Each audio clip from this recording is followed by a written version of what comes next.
Hey everybody, this is Debbie, also known as the Girl Wannabe. Yep. She's doing a biography on Gene Winfield. If you guys don't know who Gene Winfield is, I'm not going to tell you. Go ahead and look it up. You should know who Gene Winfield is. The Elvis Presley of the car world. That's right, the Elvis Presley of the car world. Debbie's got a '77 Valare wagon, a little slant six automatic car, and in October, she's actually going out to Gene's garage in Mojave, California. So she wanted us to just kind of check the car out and make sure that it's going to make a 2,000-mile trip. Well, there's never any guarantees. The car's actually pretty solid. It's got a couple little issues.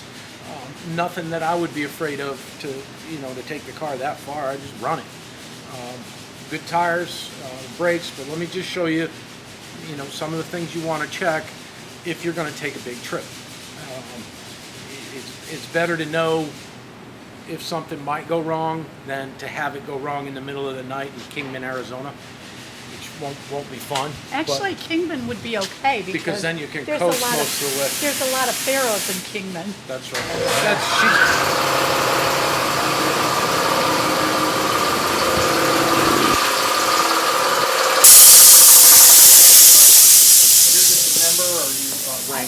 I'm the vice president. Okay. I'm the first and only female vice president of the Pharoahs Car Club, which is a nationwide car club, as far as I know. Yes. International, actually. International car club. The vice president is here, not that one. Well, she wouldn't be here. Yeah. But we're gonna show you just some of the stuff we check on the car for a road trip, whether it's local or whether you're going cross country. It's going to depend on if it needs a repair. If you're just going local, don't worry about it, fix it later. If you're going cross country, this might be something you want to do. And I should mention there's more than one vice president, but there's only one lady vice president. Okay. So, yeah. But she's the lady vice president. I'm the lady vice And so, Gene Winfield was actually the first vice president of the Pharoahs. Yeah. And that's how you know Gene. Yeah. Okay. Start in the back of the car. You can start in the front. You can start in the middle. You can start wherever you want. But just start in the back. You just check things like in passing. I mean, you got your bushings for your springs. You got your fuel tank, shock absorbers. Shock's probably one of the most important things. If you see any leaks, are they rusty? Are the bushings cracked? These look relatively new. Really not bad at all. So we're not worried about that. Brake lines, you check your brake lines, you don't see any rust on the brake lines. You got some surface rust, and that's about it. But no brake leaks, no seepage. You're going to want to look here at the bottom of your drums. If your wheel cylinder's leaking, this is where it's going to show up, is down here. And there's nothing there. So good tires? Yeah, tires, got good tires, so that, not even concerned. Roll them around and look and see if you got any nails or raccoons stuck in them. Yeah, I had to get new tires when I did the coast to coast. Okay. So yeah, I rolled them off, wore them out. Exhaust system, you want to check that for any leaks. You're going to know if you have exhaust leaks because you're going to hear it. If you look over here, this is a sign of a minor leak, and it can also be condensation that finds its way out, because there is a way out for condensation, so your muffler doesn't fill up with water. U-joint, check your U-joints in the car. Make sure your drive shaft's not moving in ways that it's not supposed to. This car does have a little bit of lash in the rear end, which I think was pretty common back then. Every car I had it. You put it in reverse, you're clunk, and that's just taking up the slot between your ring and pinion gear, which really isn't something to worry about if your rear end's not screaming and making all kinds of noise. That's another thing while we're on the rear end. Chrysler products use a rubber plug in the rear end. Okay, so you're going to have some seepage around it, but there's nothing draining down here. Okay, so there's no active leaks on the rear end at all. And then we can come up here. Transmission mount, just check it. I mean, not everybody's going to have access to a lift, but it's just, if you're going to California, maybe take it to a reputable garage and have them just check things out. The car does have some leaks, okay, but it's also 45 plus years old. think I had leaks then too. But it's, you know, you can spend all kinds of money if you want to do that. This is if you want to do this trip on a budget, can I survive this trip with that amount of seepage? More than likely. But it's just something that you got to be aware of. When you get gas, check your oil, check your transmission fluid, check your power steering fluid. Don't open the radiator to check your coolant unless you get up from a hotel in the morning, check it then. Because otherwise you're going to go to the burn unit in some town you don't know anything about. Yeah, so we don't want we that. don't want that. We did find this car, you know, it's typical. It's got some leaks around the transmission pan, but more just kind of heavy seeping than anything else. We did put a wrench on it, tighten things up about 1/8 of a turn. The car does potentially have a leaky rear seal, not horrible, but enough. And the oil pan appeared to be leaking in the front corner up there. I don't know if Matt can see it or not. These are, don't get overly concerned with things because some of these are just normal. It's an old car that's actually driven. Okay, if this was going to Good Guys or something like that, I would, you know, yeah, you got to pull your motor out. We got to clean it up, and while you're there, you want to do this, that, and the other thing. It's kind of a snowball effect, and it ends up costing a lot of money, and if it's us, you end up leaving on 5 cylinders. So only just that one. See, here we have proof that it has rock and roll. That's ability. right, because there's the rock. Don't roll it. Rocks and rolls. So, but you know, everything shows its age in this car. It's like I said, a 45-plus-year-old car. You got some cracked rubber bushings that dried up and things like that. You can go through this car and spend $2,000-3,000 replacing stuff that Doesn't need to be replaced. it doesn't really need to be replaced. You'll be able to live with it. She did mention she has a clunking noise in the front. It's probably going to be one of our sway bar. This car does not have end links on the sway bar, which is my go-to when somebody says my car clunk when I turn into a driveway. It's usually a loose or broken sway bar end link. This has these big bushings in the frame, and they're a little dry, so it may be banging around a little bit, but it's nothing that's going to hurt the car. It's like I told you before. If my daughter came to me and said, "Dad, I want to drive the Valare to California," would I let her take it? Absolutely. And I just do the same things that we did here. We did check ball joints and so forth with the crowbar earlier.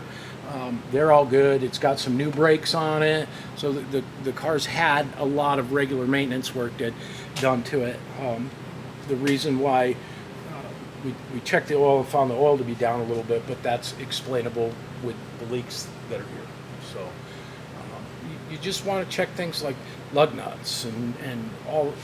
Just it's a pre-trip inspection is what you want to do. If you're a truck driver, you have to do it, and it's a good idea to just get a once-over, have somebody that knows what they're looking at, look at it. Do I need to do this right now or can it wait? Everything on this car, any issue that you have with it, can wait. I would not be afraid to do a 4,000-mile round trip with this car, or 7,000. It's probably 7,000 go to Mojave. Well, no, we're in Tennessee. I'm thinking from where I'm at, it's a little over 4,000 Okay. round trip. round trip. So there you go, 4,000 miles. I could do that in a week, you know, just driving around town. But I don't foresee any problem. Brake fluid's up, it's clean. Your coolant is right at the filler neck and clean. I would say go for it. That's what I want to hear. Tell Gene I said, hey. I'll do it. Hey, you can caravan. Yeah. Come on along. I know, she wants us to go to Mojave with her. I can't. I felt guilty going to Pigeon Forge for 2 days.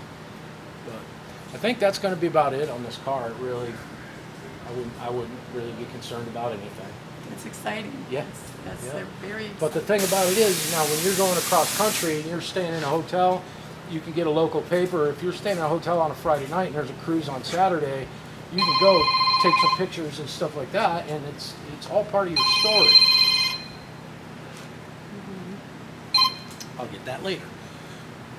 But that's, I really wouldn't be concerned with that. I'm excited. I really am. I thought last year was a big trip. That was over 2,000 miles.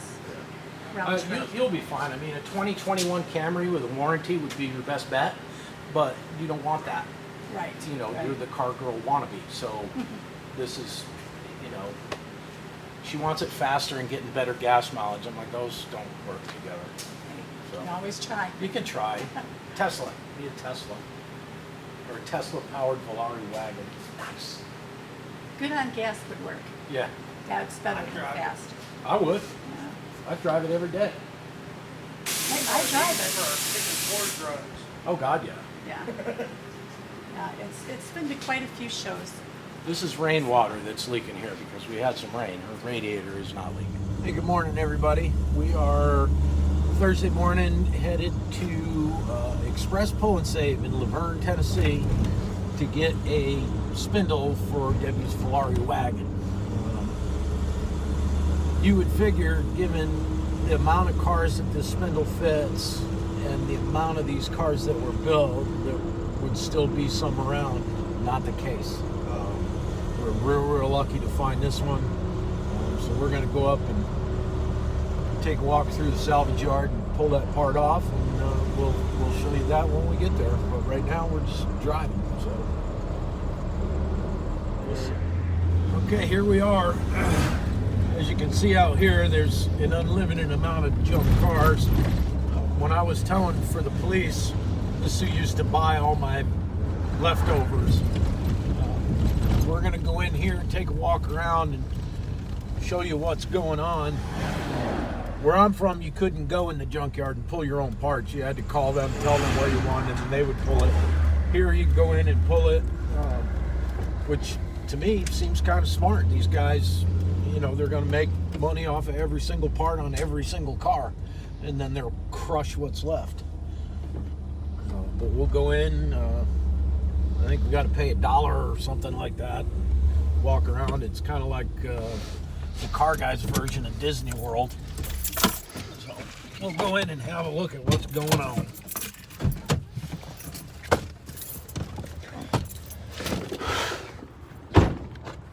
Y'all grabbed the tools yet? Yeah. Okay, here we are in beautiful row 13 of Express Pull and Save in Laverne. If you look around, we're surrounded by just a lot of junk cars. Luckily, they had this beautiful New Yorker here that at one time was Chrysler's flagship luxury vehicle. Now it's just junk, rotting away. We got a spindle. It's going to be the very same as Debbie's car.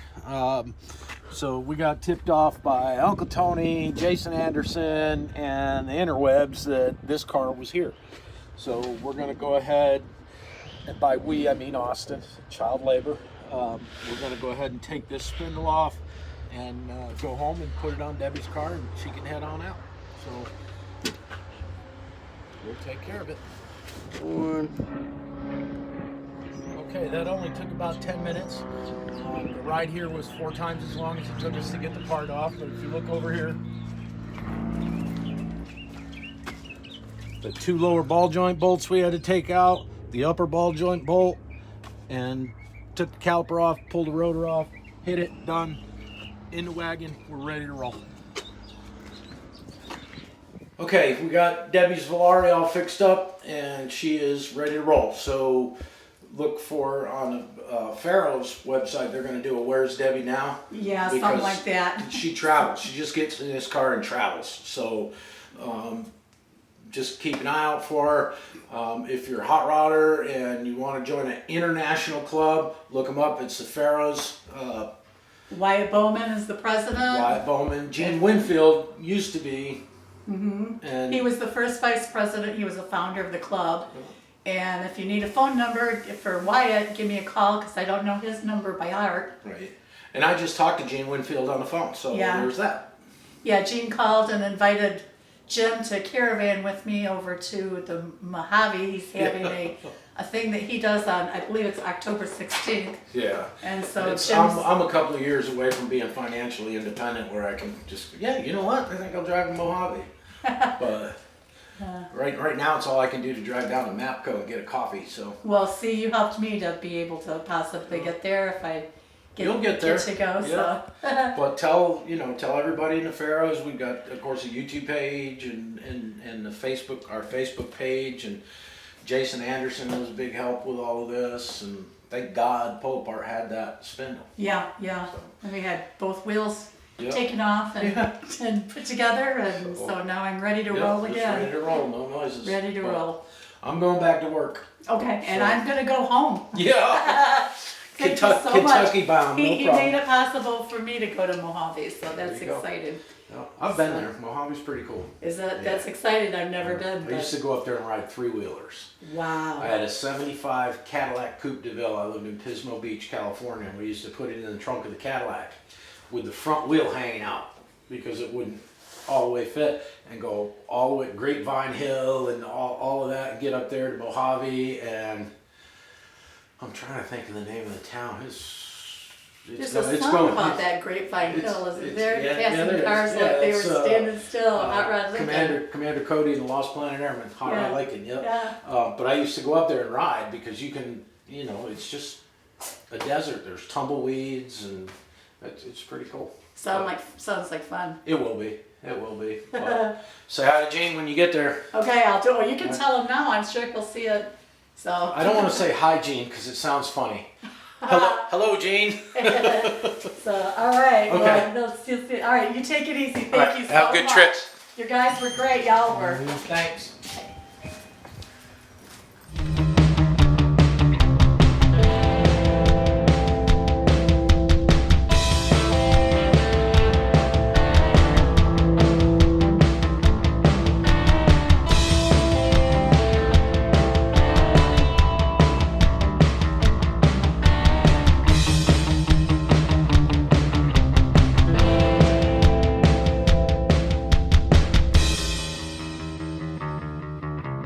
Thank you.